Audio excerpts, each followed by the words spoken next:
Assalamu alaikum, урматтуу TES кабарынын көрүүчүлөрү, жалпы кыргызстандыктар кутмандуу күнүңүздөр менен.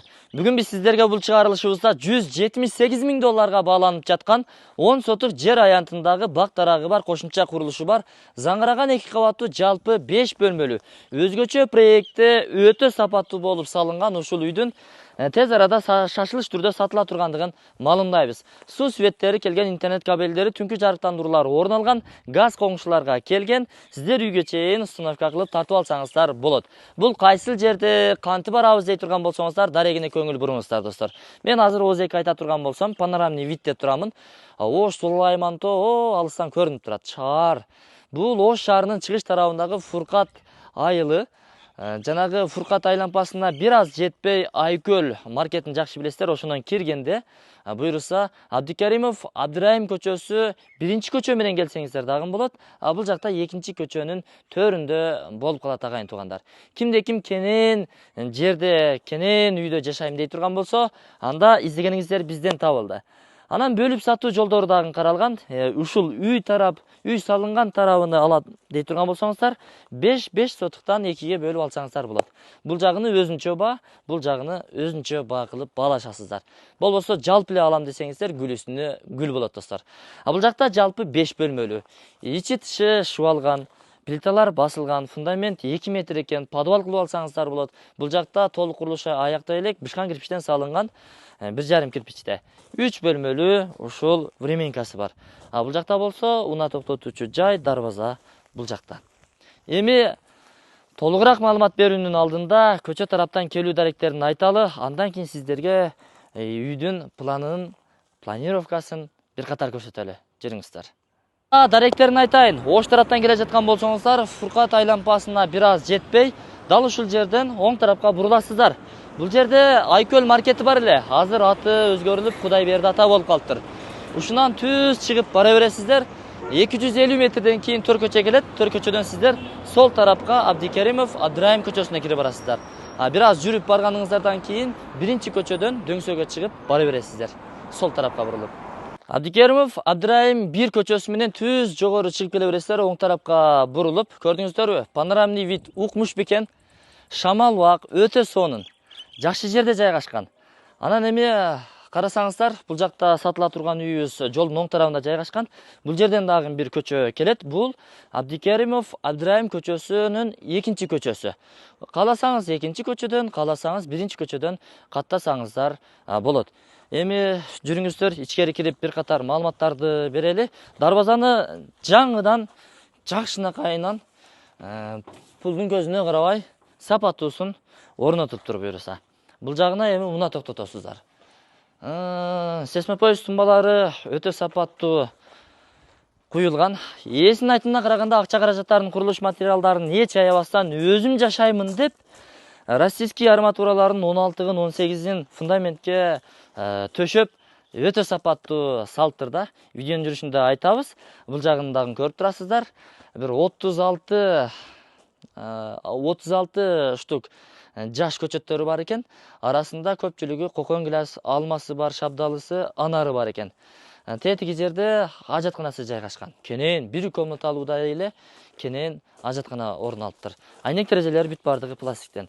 Жүрүңүздөр, временкадан баштай турган болсок, бул узун коридор, панорамный терезелер камтылган. Бул жакта болсо бир бөлмө, чоң зал. Көчө тарапты караган панорамный терезенин орду каралган. Бул болсо ортолукта мына. Бул эшик эмес. Кааласаңыз эшик кылып алсаңыздар болот. 2 бөлмөнүн жылытуучу кыш печкеси дал ушул жерге орнотулат. Мына, орду ушул каралыптыр. Бул универсал кыргыз комнатасы болот ошондо. Бул жакта болсо өзүнчө ата-энелер уктоочу спальня орун алган.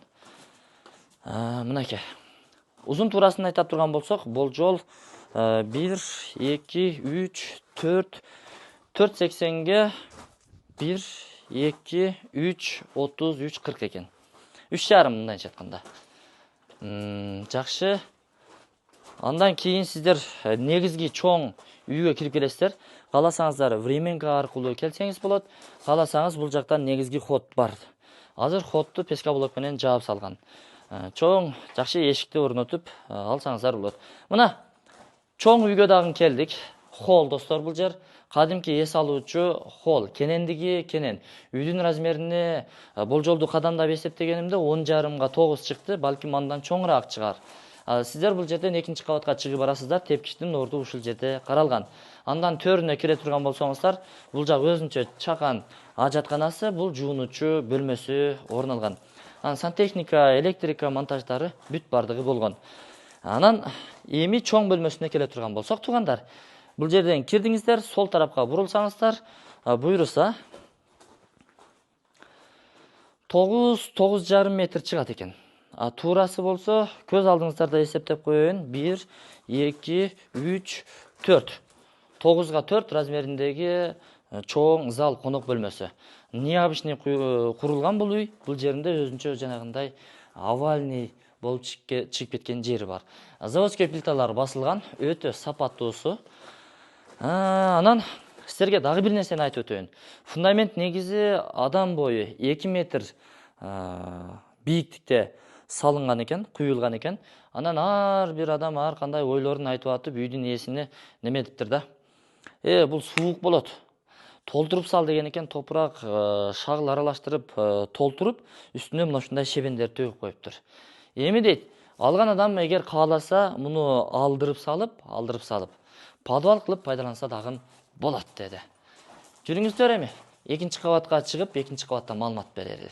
Ошентип, шата аркылуу экинчи кабатка чыгып келдик. Экинчи кабаттын чакан коридору түз ушул чоң бөлмөгө кирип баштай турган болсок, жанагы залдын экинчи кабаты.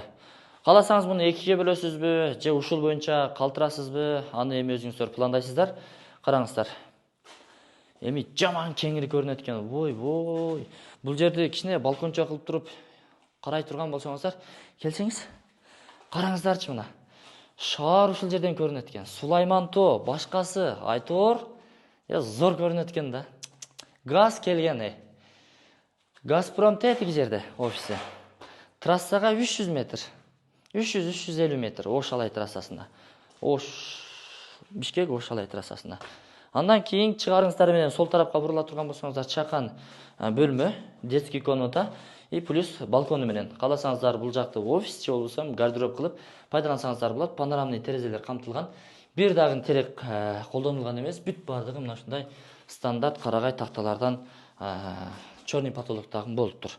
Андан кийин чыккандан кийин оң тарапка бурулсаңыздар, дагы бир чакан бөлмө.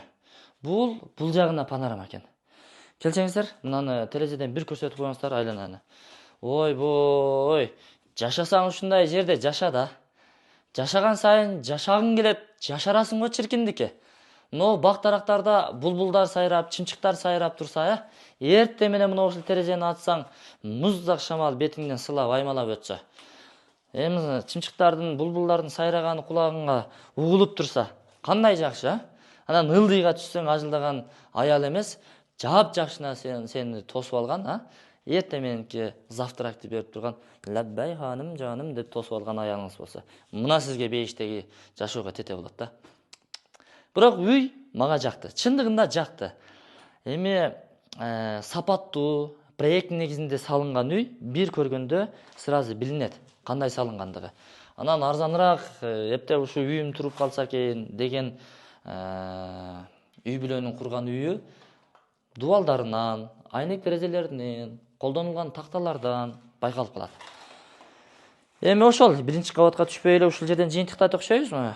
Мына жерден томулонуп кетпейин. Туугандар, сөздүн кыскасы, көрдүңүздөр. Оштун чыгыш тарабындагы Фуркат айылынын Айкөл маркетинен түз чыгып келгенден кийин төр көчөдөн сол тарапка буруласыздар. Абдикеримов Абдырайым көчөсү, биринчи көчөсү. Ошол аркылуу дөңсөгө чыгып кайрылып, чыгып келсеңиздер, экинчи көчө менен кесилишкен жайында бурчта жайгашкан 10 сотук жер аянты өтө шашылыш түрдө сатылат. Сатыла турган баасы $178,000. $178,000 бир аз кеми бар. Сүйлөшүү жолдору каралат. Өзүңүздөр жакшы билесиздер, бул жерде 5 сотук жер аянты $45,000ден $50-52,000 сатылып атат, достор. Кааласаңыздар, үй салынган жагын сатып алыңыздар, кымбатыраак. Курук эле жердин аламын дей турган болсоңуздар, анда жарымын бөлүп алсаңыздар дагы болот. Аны эми өзүңүздөрчө сүйлөшүп аласыздар, кызыл китебини бөлүп берет. Андыктан суу светтери, газ, интернет кабелдери, түнкү жарыктандыруулар келген жерден жер үйлүү болуп калыңыздар. Ош шаарынын чыгыш чыгыш тарабында. Анан силерге дагы бир нерсени айтып өтөйүн. Акылдуу болуп кетпедимби? Бирок билген нерсемди айтып коеюн. Ош шаары кышында ыш шаары болуп калып атат. Мындай карасаң боп-боз шаар да. Ичинде жашап биз билбейбиз. Шаардан сыртка чыкканыңда жүрөгүң түшөт да. Вау дейсиң, хоу дейсиң. Ушундай таза абалуу, сонун жерде жашагысы келген адам шаардын сыртында панорамный видте жайгашкан жерден үй алып жашаса болот. Ден соолук керек. Жаш өткөндөн кийин өзү ден соолук деп калат экенбиз да. Көпчүлүк ошондой дейт. Ошондой. Алыңыздар, чалыңыздар, ээсинин номер экранасында камтылган. Калган маалыматтарды ээси өзү берет. Биз болушунча обзор кылып көрсөтүп бергенге аракет кылдык. Ассаламу алейкум. Бардыгыбызга ушундай үйлөр насип кылган болсун, уул үйлөп, кыз чыгаралы, жакшылыктар боло берсин.